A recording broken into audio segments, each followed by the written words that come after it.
आज की रात सुमन की चीखों को सुनने वाला वहां पर कोई भी नहीं था।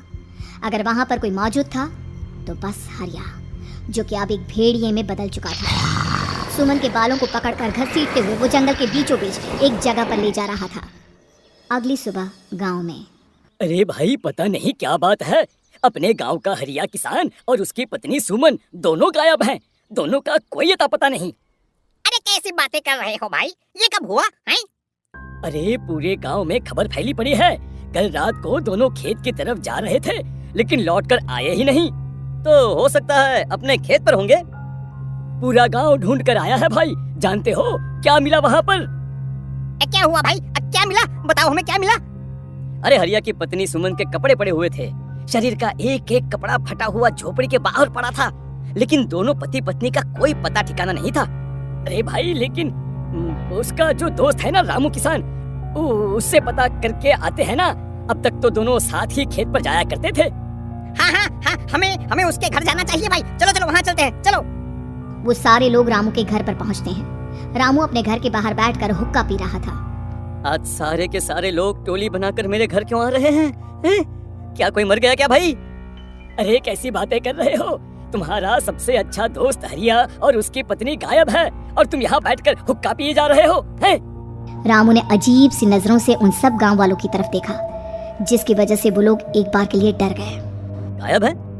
अरे गायब नहीं है, मुक्ति मिल गई है। उन दोनों को मुक्ति मिली है। इस दुनिया में आकर हर इंसान पाप करता है और उसे उसके पापों के लिए मुक्ति मिलना बहुत जरूरी है। अरे ये कैसी बहकी बहकी बातें कर रहे हो भाई, हैं? और इसका चेहरा अजीब सा क्यों लग रहा है? लगता है दोस्त के मरने का गम बैठ गया है। पागल हो गया है शायद ये पागल। ये बात सुनते ही रामू चीख कर जोर से चिल्लाते हुए कहता है, पागल मैं नहीं हूँ, पागल तुम सब हो। और ये शैतानी जंगल अब तुम में से किसी को नहीं छोड़ने वाला, सबको खा जाएगा। याद रखना मेरी बात। शैतानी जंगल? कैसा शैतानी जंगल? लगता है रामू पागल हो चुका है। हमें यहाँ से चलना चाहिए भाई। चलो चलो चलो। तभी रामू की पत्नी बाहर आती है। नहीं, आप लोग इनकी बात का बुरा मत मानिए। 2 दिन पहले हरिया के साथ खेत पर गए थे। जब से वहाँ से आए हैं तब से ऐसी ही बातें कर रहे हैं। भगवान जाने ऐसा क्या देख लिया उन्होंने, खेत में कुछ भी बड़बड़ाते रहते हैं। लेकिन गांव के लोगों ने कमला की कोई बात नहीं सुनी और वो सब वहां से चले गए। रात अब धीरे धीरे ढलने लगी थी। तभी अचानक किसी ने धीमी सी आवाज में रामू को पुकारा। रामू, आ जाओ, मैं तुम्हारा इंतजार कर रहा हूँ। और सुनो, अपनी पत्नी को साथ लेकर आना, नहीं तो काम अधूरा रह जाएगा। ये आवाज सुनते ही रामू के चेहरे पर शैतानी मुस्कुराहट आ जाती है। वो धीमे कदमों से अपने घर के अंदर आता है। क्या हुआ? तबीयत ठीक है ना अब आपकी? मैं तुझे अपने साथ खेत पर ले जाने आया हूँ, चल। मैं तुम्हारे साथ कहीं नहीं जाने वाली।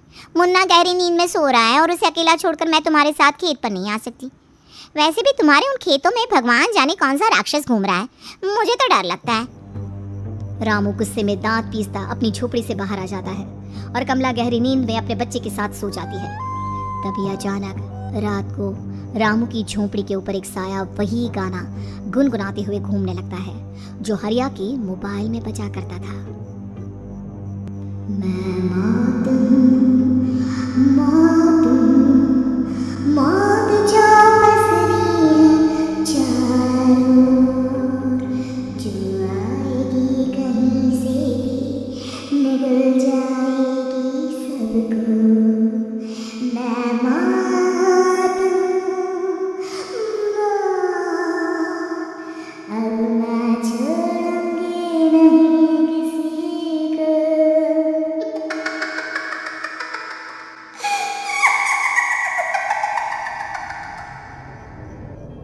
ये आवाज सुनकर रामू की पत्नी कमला की आंख खुलती है और वो देखती है कि उसका मुन्ना अपनी जगह से गायब था। कमला चीखते हुए बाहर दौड़ कर आती है। वहां पर उसने देखा कि रामू ने अपने बच्चे को झोपड़ी के बाहर एक पेड़ से उल्टा लटकाया हुआ था और उसका बच्चा चीख चीख कर रो रहा था। वहीं दूसरी तरफ एक साया बच्चे के ठीक नीचे आग जलाकर उसके चारों तरफ हैवानों की तरफ नाच रहा था। छोड़ दो मेरे बच्चे को। अरे क्या कर रहे हो तुम? शर्म नहीं आती तुम्हें अपने ही बच्चे को इस तरह मौत के हवाले करते हुए? अपना बच्चा? किसने कहा ये मेरा बच्चा है? अरे ये तो उस रामू की औलाद है, इस गांव के किसान रामू की। और मेरी दुश्मनी इस गांव के हर इंसान के साथ है। क्या? कैसी बात कर रहे हो तुम? और ये औरत कौन है? ये मेरे बच्चे को खा जाएगी। तभी अचानक से उस साया ने एक बेहद खतरनाक दिखने वाली औरत का रूप ले लिया और उसकी आंखों से आग निकल रही थी। सही पहचाना तूने। मैं तेरे बच्चे को खा जाऊंगी। अगर तू अपनी इस हैवान पति रामू के साथ जंगल नहीं आई तो मैं तेरे बच्चे को खा जाऊंगी। लेकिन क्यों? आखिर क्या चाहते हो तुम मुझसे? मुझे जंगल क्यों ले जाना चाहती हो? औरत बुरी तरह से ठहाके मार मार कर जोर जोर से हंसने लगी और साथ में रामू भी। ये तो तुझे वहाँ चलने के बाद ही पता चलेगा ना। अगर तू नहीं आई तो थोड़ी देर में तेरा ये बच्चा आग में जलकर मर जाएगा। चल जल्दी। नहीं नहीं, मेरे बच्चे को छोड़ दो। तुम जहाँ कहोगे मैं तुम्हारे साथ चलने के लिए तैयार हूँ। और उसके बाद उस बच्चे को झोपड़ी में लिटाकर आगे आगे वो साया चल रहा था और उसके पीछे पीछे रामू अपनी पत्नी के बाल पकड़कर उसे घसीटते हुए जंगल की तरफ ले गया। जंगल में जाने के बाद कितनी खूबसूरत हो तुम। आज की रात बस तुम और मैं एक दूसरे के साथ रहेंगे। मुझे तुमसे बहुत डर लग रहा है। तुम्हें क्या हो गया है? तुम तो बिल्कुल ठीक थे। वो होगा जो हमारे बीच होना चाहिए। तो आओ आओ अपने आप को मेरे हवाले कर दो।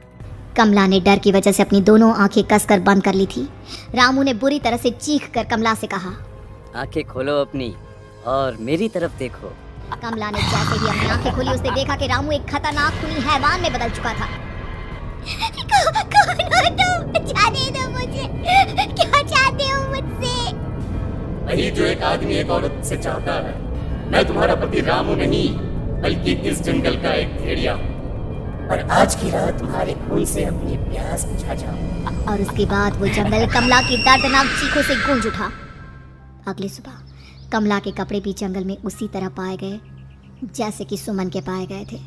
इस घटना के बाद पूरे गांव में दहशत का माहौल था। अपने माँ बाप की मौत और गांव में हो रहे इस तरह की घटनाओं की खबर सुनकर किशन शहर से गांव लौट आया था। अपने माँ बाप की बेदर्द मौत की वजह से वो बहुत परेशान था। तभी अचानक उसे अपने घर में खाट के नीचे पड़ा हुआ वो मोबाइल फोन मिला जो उसने अपने पापा हरिया को गिफ्ट किया था। अरे कितने प्यार से पापा के लिए मोबाइल फोन लेकर आया था। इसे एक दिन भी काम में नहीं ले पाए। और आखिर कौन है जो गांव में इस तरह की हत्याएं कर रहा है? क्या है इन सब के पीछे? क्या है? मुझे पता करना ही होगा, वरना एक दिन पूरा का पूरा गांव खाली हो जाएगा।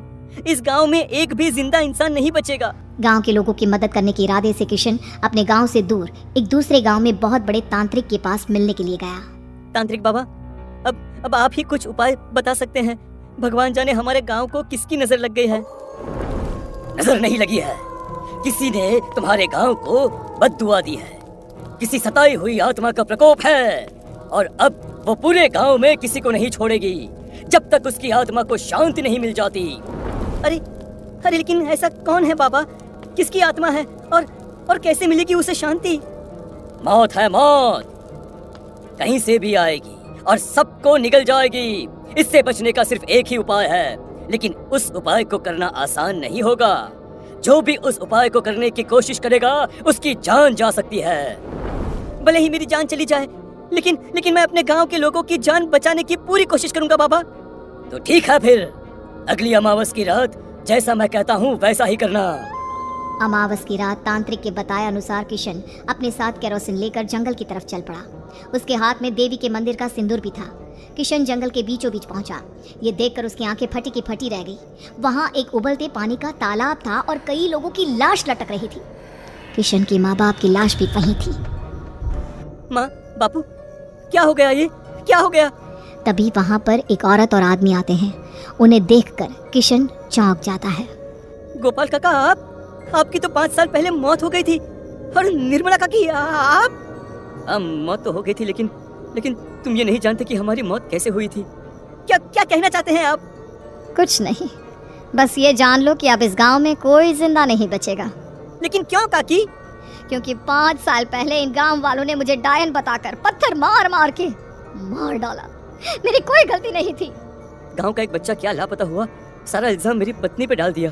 और जब मैंने निर्मला की जान बचाने की कोशिश की तो मुझे भी मार डाला। आपके साथ ये बहुत गलत हुआ काकी, लेकिन आप जो कर रहे हैं वो भी सही नहीं है ना। तुम यहाँ से चले जाओ वरना तुम भी नहीं बचोगे। हमारी आत्मा पिछले 5 साल से मुक्ति के लिए भटक रही है। चले जाओ यहाँ से।